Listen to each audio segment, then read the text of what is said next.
Hello students, welcome to सहज channel. बच्चों, आज हम करेंगे फैक्टराइजेशन। ठीक है, फैक्टराइजेशन किसको फैक्टर करेंगे? क्वाड्रेटिक पॉलिनोमियल को।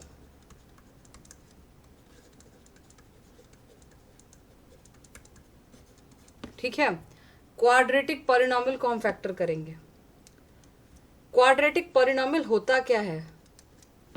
क्वाड्रेटिक पॉलिनोमियल होता है जिसकी डिग्री कितनी होती है? 2। ऐसा पॉलिनोमियल जिसकी डिग्री 2 होती है वो क्वाड्रेटिक पॉलिनोमियल होता है। कैसे पता चलेगा कि ये पॉलिनोमियल है? ax² plus bx plus c इसकी फॉर्म में लिखा होगा। कैसा लगेगा देखने में? 2x² plus 5x plus 4 x²। ऐसा भी हो सकता है, ऐसा लिखा हो x² माइनस 5x। ठीक है, ऐसा भी हो सकता है, ऐसा लिखा हो 3x² माइनस 2x प्लस 1, या फिर x² माइनस x प्लस 1। इस तरह के पॉलिनोमियल क्वाड्रेटिक होते हैं, इसलिए क्योंकि इन सब की जो डिग्री है वो आप देख सकते हो वो है 2, इसलिए इन्हें क्वाड्रेटिक पॉलिनोमियल बोलते हैं। फैक्टराइजेशन क्या होती है? ये तो एक एक्सप्रेशन की फॉर्म में हो गए, है ना? बीच में एक्सप्रेशन की फॉर्म में, मतलब इनके बीच में प्लस है, माइनस है और ये है। ठीक है, लेकिन अगर मैं इन्हें फैक्टराइज करना चाहूँ तो इस तरह के दो ब्रैकेट्स में ये आना चाहिए, या फिर दो नंबर्स जो ब्रैकेट्स हों वो मल्टीप्लाई में हो, या फिर कुछ ऐसा 2 इंटू एक्स प्लस 5। 2 और x प्लस 5 जो पूरा है उनके बीच में कोई साइन नहीं है, तो इसका मतलब मल्टीप्लाई का साइन है, तो ये एक एक्सप्रेशन नहीं है। ठीक है, एक्सप्रेशन की फॉर्म थोड़ी सी इस तरह से होती है। ठीक है, तो ये फॉर्म हमारी फैक्टराइज्ड फॉर्म है। ठीक है, कैसी फॉर्म है? Factorised form, factorised form. ठीक है बच्चों, तो आज हम क्वाड्रेटिक पॉलिनोमियल की फैक्टराइजेशन करना चाह रहे हैं और अभी हम इसको स्टार्ट करते हैं। ठीक है, चलिए स्टार्ट करते हैं। एग्जाम्पल लेते हैं पहले। हमारे पास एक क्वेश्चन है x² प्लस 5x प्लस 6। हमारे पास ये एक पॉलिनोमियल है। ये पॉलिनोमियल क्वाड्रेटिक है, पता चल रहा है क्योंकि x की पावर क्या है? हाईएस्ट 2। डिग्री क्या है इस पॉलिनोमियल की? 2। ठीक है, तो इसकी हमारे पास जो पावर है वो 2 है। सबसे पहला हमारा स्टेप होगा बच्चों कि हमें चेक करना है कि जो साइन है कांस्टेंट टर्म का वो क्या है, पॉजिटिव है या नेगेटिव है भाई। ठीक है, तो ये हमें चेक करना है। देखिए यहाँ पे लिखा हुआ पहला step, check the sign of constant. जो आपके पास कांस्टेंट दे रखा है, यहाँ पे कांस्टेंट क्या है? 6। ठीक है, ये कांस्टेंट है बच्चों, यहाँ पे कांस्टेंट टर्म। ठीक है, जो चेंज नहीं हो सकती, जो बदल नहीं सकती, इसे मिडिल टर्म बोलते हैं। यहाँ पे जो मेथड हम कर रहे हैं ना,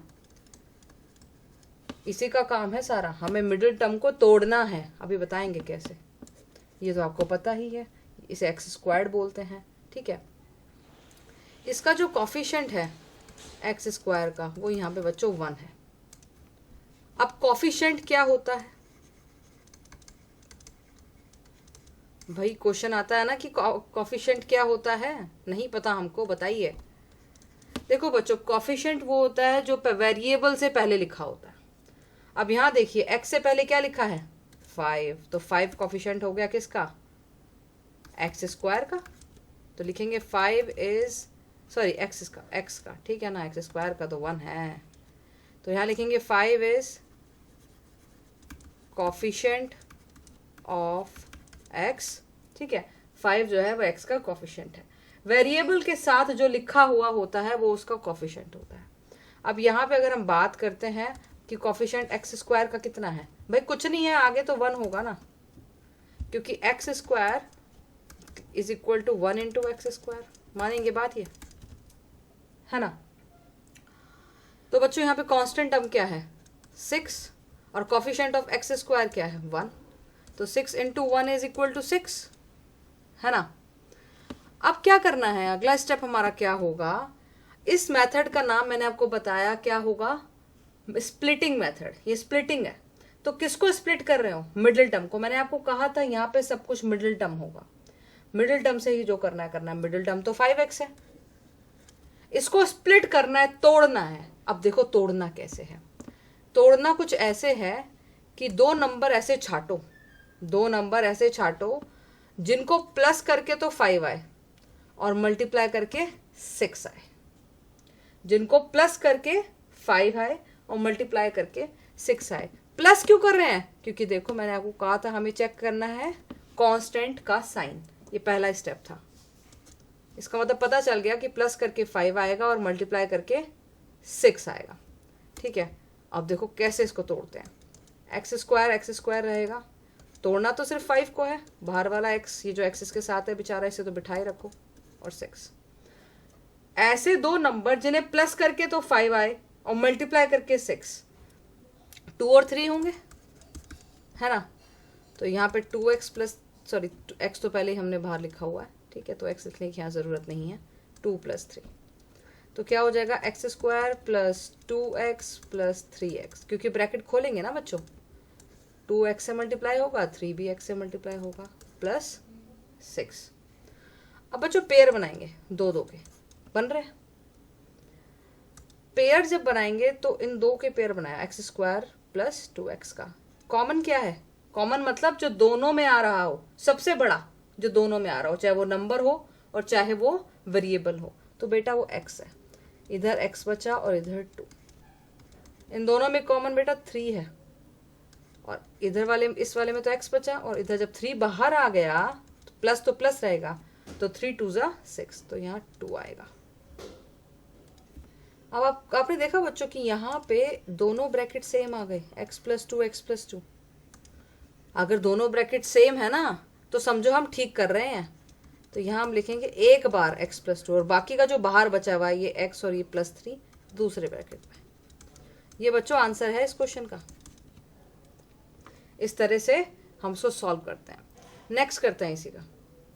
चलो बच्चों अब इसको करते हैं। यहाँ आप देख रहे होंगे कि यहाँ पे माइनस साइन है, इधर कोई मतलब नहीं है इससे, ये ऐसे ही रहेगा, ठीक है। इसका कोई यूज़ भी नहीं करना हमें इस वाले साइन से मतलब है जो कांस्टेंट टर्म का साइन है। यहाँ पे कांस्टेंट टर्म 24 है और हमें इसके साइन से मतलब है जो है पॉजिटिव, ठीक है बच्चों।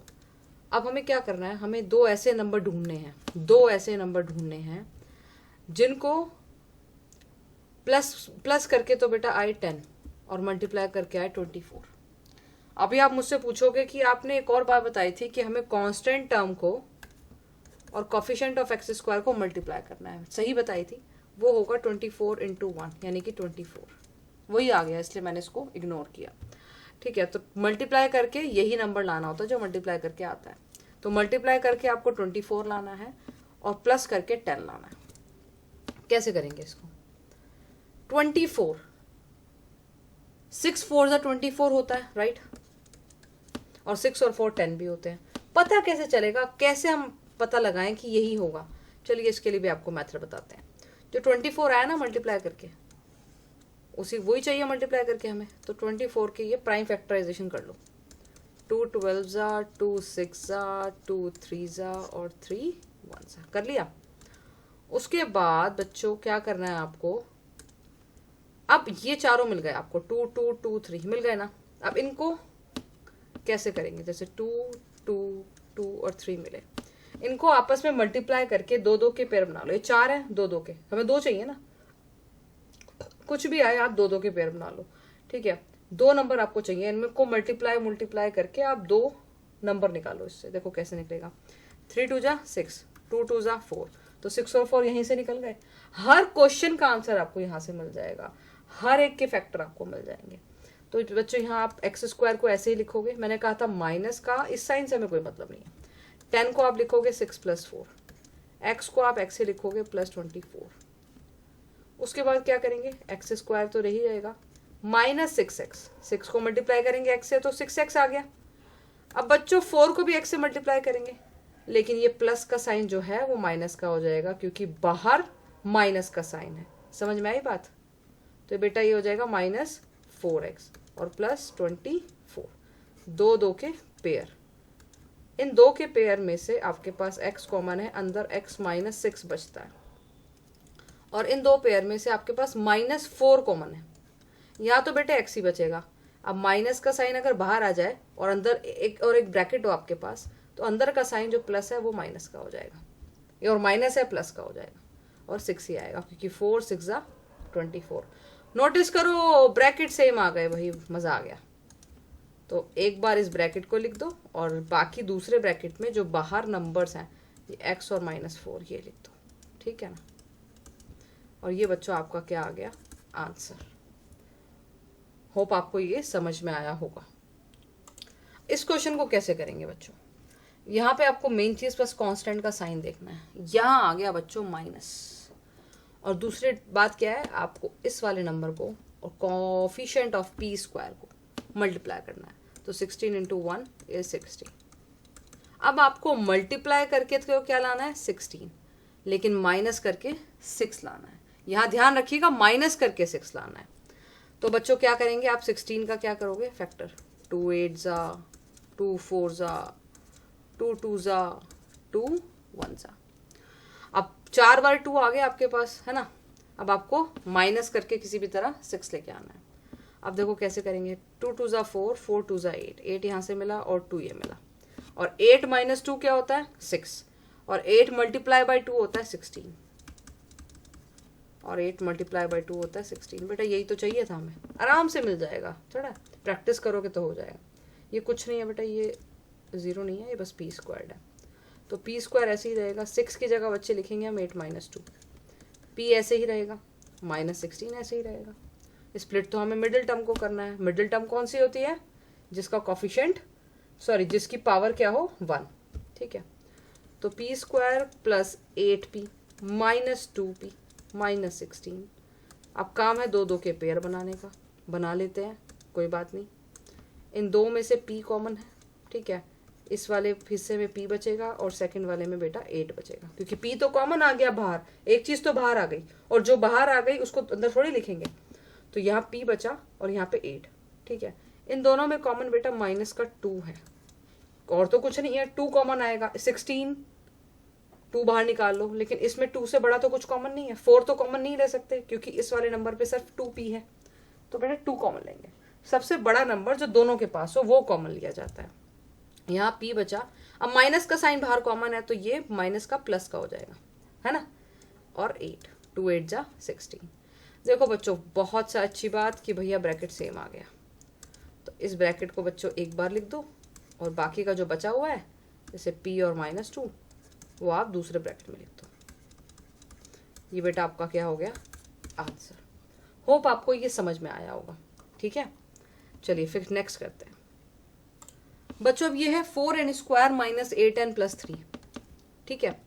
यहाँ पे आपको यही इसका ये वाला साइन चेक करना है। पॉजिटिव है, इसका मतलब प्लस करना है। दो नंबर ऐसे ढूंढने हैं जिन्हें प्लस करना है। प्लस करके तो बच्चों क्या आए? 8। अब सेकंड स्टेप होता है मल्टीप्लाई। किस किस को मल्टीप्लाई करते हैं बेटा? एक तो कांस्टेंट को और कोफिशिएंट ऑफ n² को। तो बेटा 4 × 3 आपके पास आ गया 12। अब आपको ऐसे दो नंबर ढूंढने हैं जिनको प्लस करके तो बच्चों क्या आए? 8, पर मल्टीप्लाई करके क्या आए? 12, ठीक है। 3 नहीं 12, ठीक है। यहाँ मैं 12 लिख देता है। 3 12 में नहीं बदला, ये हमने मल्टीप्लाई किया क्योंकि कोफिशिएंट जो है वो n² का 1 नहीं है, 4 है, ठीक है। तो यहाँ पे 4n²। अब आपको 12 के फैक्टर ढूंढने हैं कि भैया प्लस करके 8 आ जाए। 2 6 जा 12, 2 3 जा 6 और 3 1 जा 3। और आपके पास प्लस करके 8 आए और मल्टीप्लाई करके 12। तो 3 × 2 बच्चों 6, 6 और 2 आ गया, प्लस करके 8 और मल्टीप्लाई करके 12, ठीक है। तो बच्चों 4n² तो ऐसे ही रहेगा। 8 को लिखेंगे 6 + 2, n तो n ही रहेगा, +3। तो 4n² - 6n माइनस प्लस क्या होता है बच्चों? माइनस, क्योंकि बाहर नेगेटिव साइन है पक्का, जब ब्रैकेट खोलोगे तो अंदर के साइन बदल जाएंगे। 2n और मल्टीप्लाई तो ये n के साथ होंगे ही होंगे, है ना, +3। अब बच्चों क्या करना है, दो दो के पेयर बनाने हैं, ठीक है। इस पहले दो पेयर में से 2 और n दो कॉमन है, क्योंकि 4 और 6 सिर्फ 2 के टेबल में आते हैं, और दोनों के पास n है। इसके पास n स्क्वायर है, इसके पास खाली n है, तो भाई n ही कॉमन ले पाएंगे, कॉमन तो n है। तो यहाँ बच्चों 2n बचा और यहाँ पे खाली 3 बचा। यहाँ पे माइनस, यहाँ कुछ कॉमन नहीं है, देखो यहाँ 2n और यहाँ 3, क्या कॉमन लेंगे, कुछ नहीं ले सकते। 2 के टेबल में 3 नहीं आता, 3 के टेबल में 2 ही आता है ना भाई। तो ऐसा कुछ हो जाए तो 1 कॉमन। माइनस का क्यों लिया, क्योंकि पहले वाला साइन माइनस था, ठीक है। तो 2n आपके पास आ गया। और दूसरी बात है, मुझे यहाँ पे 2n जो है ना पॉजिटिव चाहिए। आप देखो पहले वाले में 2n पॉजिटिव है, इसलिए मैंने बाहर रख दिया माइनस का साइन। ये प्लस है क्योंकि बाहर माइनस का है, तो ये भी माइनस का हो जाएगा, जैसे मैंने आपको रूल बताया। चलो भाई देखते हैं, ब्रैकेट सेम आ गया, हाँ भाई आ गया 2n - 3, तो इसको एक बार लिख देते हैं, और बाकी का जो बचा हुआ है वो एक ब्रैकेट में।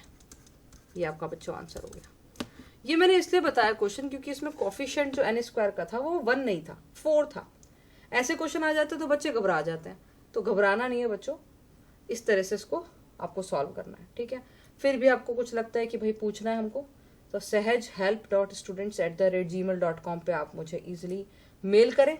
कुछ भी पूछना हो, कोई क्वेश्चन हो, मेल करें, आपको उसकी जो है वीडियो अपलोड 2 से 3 दिन में आपको मिल जाएगी आपके हमारे चैनल पे, और आप उसको देख सकते हैं, ठीक है बच्चों।